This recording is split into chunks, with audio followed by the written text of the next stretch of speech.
Gracias por mantener la sintonía con su programa Impacto Jurídico y Más. Ya tenemos a nuestra invitada, una mujer valiente, una mujer abogada, experta en derecho tributario, por demás abogada especialista en materia penal, miembro de la Federación de Mujeres Empresarias Dominicana Internacional, la FEM. Señores, estamos hablando de la licenciada Emery Colón Rodríguez. Buenas tardes, Emery, bienvenida a su programa Soberanía Popular TV. Gracias a todas, un placer para mí acompañarlas en este programa, un saludo especial a su audiencia y para mí todo un honor compartir esta tarde del viernes con ustedes. Estoy a su disposición. Gracias, Emery. Nosotras contar con tu presencia nos honra, ya que sabemos lo ocupado de tu agenda y cuando te solicitamos, pues en otras ocasiones has venido a colaborar con nosotras y para nosotros es de mucha valía. Así que, amigos televidentes, esta tarde vamos a tener un programa de lujo, un programa realmente que, continuando en el análisis de la ley de extinción de dominio, que tendremos muchas informaciones de interés tanto para los empresarios a nivel empresarial, así es que mantengan la sintonía y no muevan el control de sus televisores. Emery, para nosotros ya, bueno, es un placer tenerte a ti aquí, una gran abogada y una mejor amiga aún. Así es. Entonces, Emery, nosotros estamos aquí dentro de lo que es el marco de la ley de extinción de dominio. Cuando fue promulgada la ley, pues conocimos una serie de delitos que contempla la misma, que son motivos o son causas para iniciar un juicio por extinción. Entonces, hay un delito en especial que nos llama mucho la atención, que es el delito precisamente de evasión fiscal. Entonces, para dar inicio, ¿qué se considera una evasión fiscal? ¿Y cuáles conductas de un empresario o de una persona física se pueden considerar que es una evasión fiscal?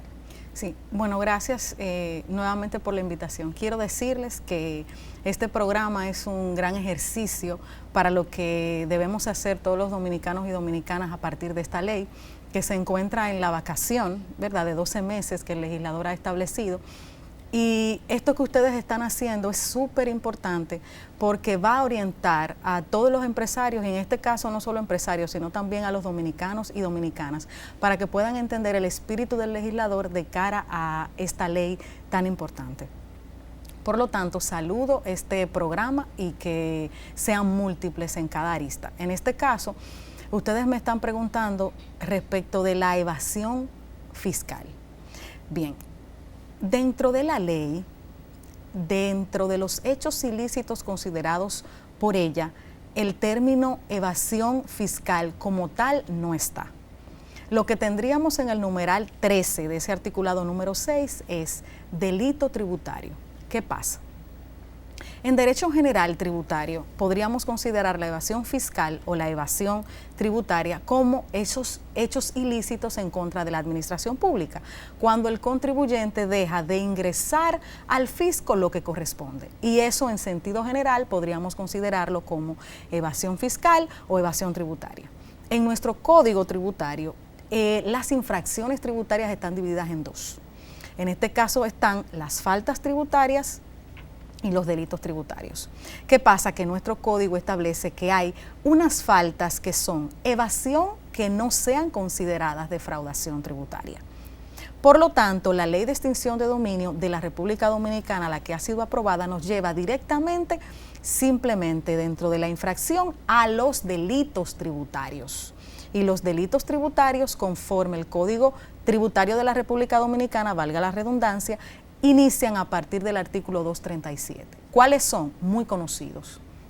El primero es la defraudación tributaria. Aquello que conocemos como, por ejemplo, no reportar el ITEVIS en tiempo, no ingresar en el año fiscal correspondiente los impuestos determinados. Aquellos que conocemos también como, por ejemplo, simular el gasto, las facturas con comprobantes fiscales fraudulentas. ¿Cómo? Todo eso puede constituir defraudación tributaria, pero al mismo tiempo la fabricación de bebidas alcohólicas irregulares es también una defraudación tributaria, y la falsificación de sellos y estampillas es también considerada una una defraudación tributaria o un delito tributario en este caso. Entonces, sí, podríamos decir que esta ley amerita ser estudiada de cara a la defraudación tributaria, de cara a los ilícitos, porque cualquier empresario, cualquier empresa o persona física puede verse directamente afectada por esta ley. Excelente. Eso podría decirles. Emery, ya has dicho que la evasión fiscal no está en la ley, y con relación a la elusión, y también para orientar a nuestros televidentes, ¿qué diferencia hay entre esas dos figuras jurídicas de cara al marco normativo? Y sobre todo partiendo de que fue tan discutido el tema de la elusión antes de la aprobación de la ley, ¿no? Sí, lo que pasa es que cuando nosotros hablamos de evasión fiscal que no constituye defraudación, son aquellas cosas que pueden ser consideradas faltas. Por ejemplo, si por alguna razón no ingresé el ITEVIS los días 20 como corresponde, yo estoy dentro del marco de una evasión y que es considerada una falta tributaria, que eso evidentemente tiene una sanción de multa, de mora y de intereses que debe el contribuyente pagar. Hasta ahí vamos bien. Ahora, cuando ese ITEVIS es dejado de pagar o es a su vez abultado con un gasto que es ficticio, ya pasamos el hecho de erróneamente por una falta que no es dolosa, sino que es inintencional, pasamos a un hecho doloso que contiene una intención de engañar al fisco.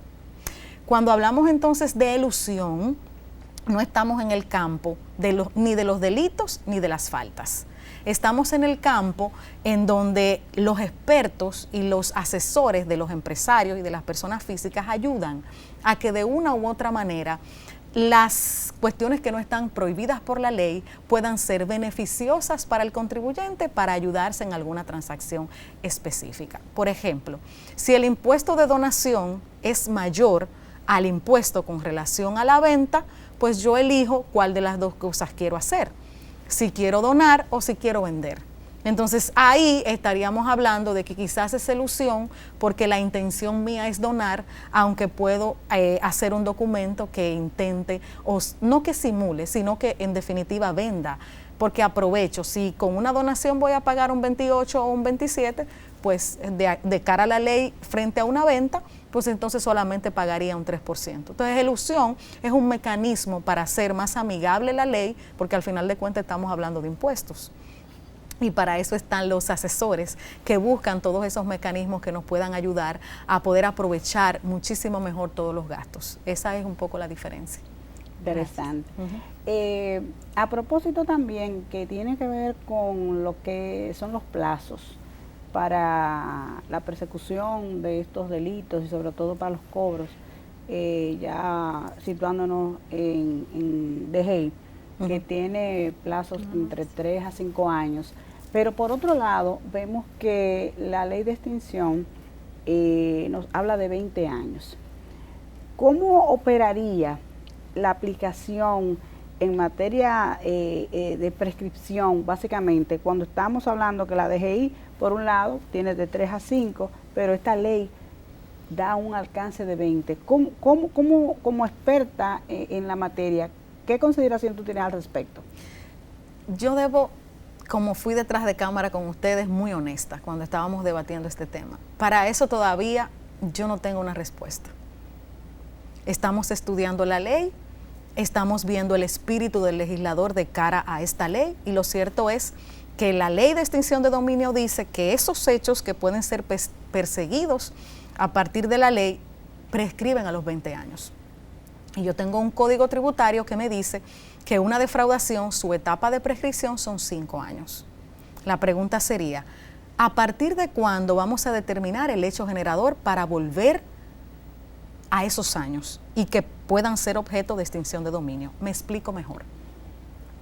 La ley va a entrar en vigencia total en el año 2023. Si mi hecho generador de un ilícito tributario es en el año fiscal 24,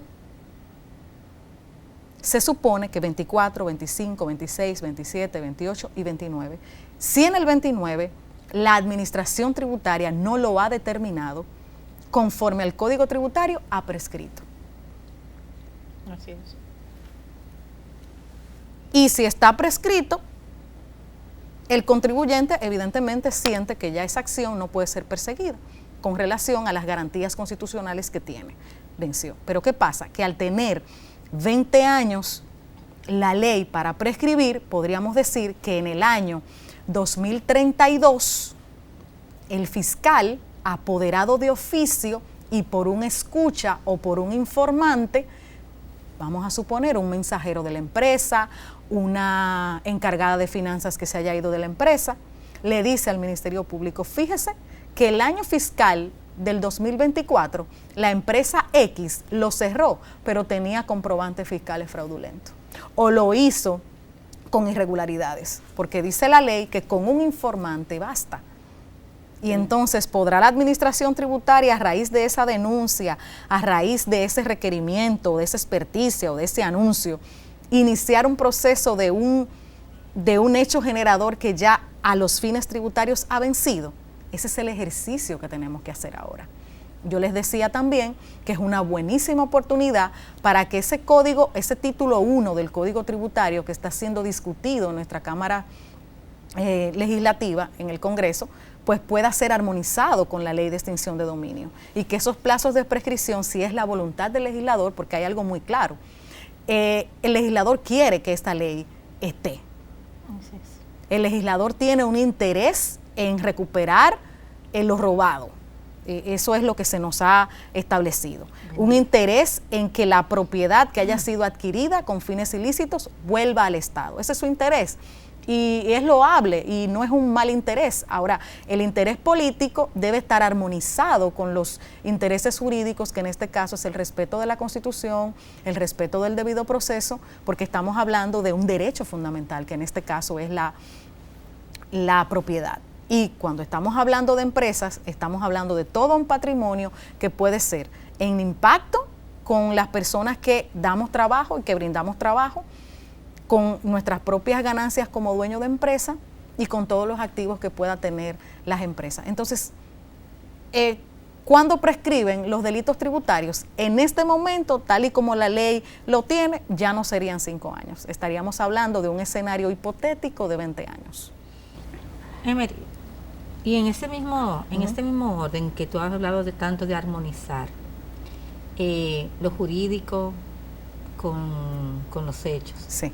También existe una armonización que hay que dar, que es una armonización social. Y es que estamos nosotros en presencia de una realidad que muchas compañías, sobre todo esas compañías que son MIPYMES, se operan bajo un velo de informalidad y no son contribuyentes directos a la Dirección General de Impuestos Internos. Entonces, ¿qué pasa con esas compañías que no están inscritas como contribuyentes? Su accionar puede ser en un momento determinado objeto de una persecución por un juicio de extinción.